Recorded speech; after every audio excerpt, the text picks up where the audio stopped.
Ma'am ಇನ್ನೊಂದು ಮಾತು, ಸರ್ಕಾರದಿಂದ ಆದೇಶ ಬಂದಿದೆ 60% ಕನ್ನಡ ಉಪಯೋಗಿಸಲೇಬೇಕು ಅಂತ. ನೀವು ಯಾಕೆ ಇಂಗ್ಲೀಷಲ್ಲಿ ಬ್ಯಾನರ್ ಹಾಕ್ಸಿದ್ದೀರಾ? 60% ಉಪಯೋಗಿಸಲೇಬೇಕಲ್ವಾ? ಯಾಕೆ ಫುಲ್ ಇಂಗ್ಲೀಷಲ್ಲೇ ಹಾಕ್ಸಿದೆಯಲ್ಲ? ಒಂದು ಇದು ನಮ್ಮದು ಮೊದಲನೇ ಕಾರ್ಯಕ್ರಮ.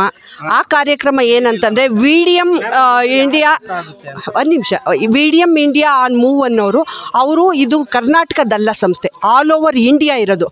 ಹಾಗಾಗಿ ಅವರು ಇಂಗ್ಲೀಷಲ್ಲೇ ಅವರು ಬ್ಯಾನರ್ ಮಾಡೋದು. ಇದು ಮೊದಲನೇ ಕಾರ್ಯಕ್ರಮ ನಮಗಾಗಿರೋದ್ರಿಂದ ನಾವು ಈ ಥರ ಪ್ರೋಗ್ರಾಮ್ ಮೊದಲನೇ ಸರಿ ಮಾಡ್ತಾ ಇರೋದ್ರಿಂದ ನಮಗೂ ಇದ್ರ ಬಗ್ಗೆ ಅಷ್ಟು ಅರಿವಿಲ್ಲ. ಇದು ಮೊದಲನೇ ಸರಿ ನಮ್ಗೆ ಇದಾಗಿದೆ. ನೆಕ್ಸ್ಟ್ ಟೈಮು ನೀವು ನೋಡಿಲ್ಲ, ನಮ್ಮ ಟ್ರಸ್ಟಿಂದು ಬೇಕಾದ್ರೆ ತೋರಿಸಿ, ನಾವು ಸಂಪೂರ್ಣವಾಗಿ ಕನ್ನಡದಲ್ಲೇ ಮಾಡಿಸಿರೋದು. ಯಾಕೆಂದರೆ ನಾವು ಕನ್ನಡ ನಮ್ಮ ಜನಗಳಿಗೆ ಅರ್ಥ ಆಗುತ್ತೆ ಅನ್ನೋ ಒಂದು ಉದ್ದೇಶದಿಂದ.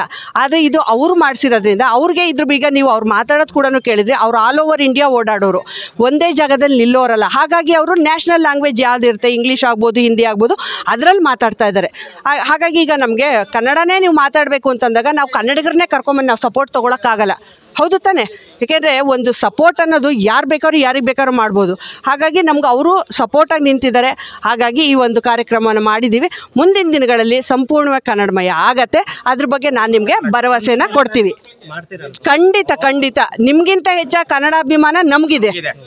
ಆಯಿತಾ? ನಾವು ಖಂಡಿತವಾಗಿ ಮಾಡೇ ಮಾಡ್ತೀವಿ. Thank you.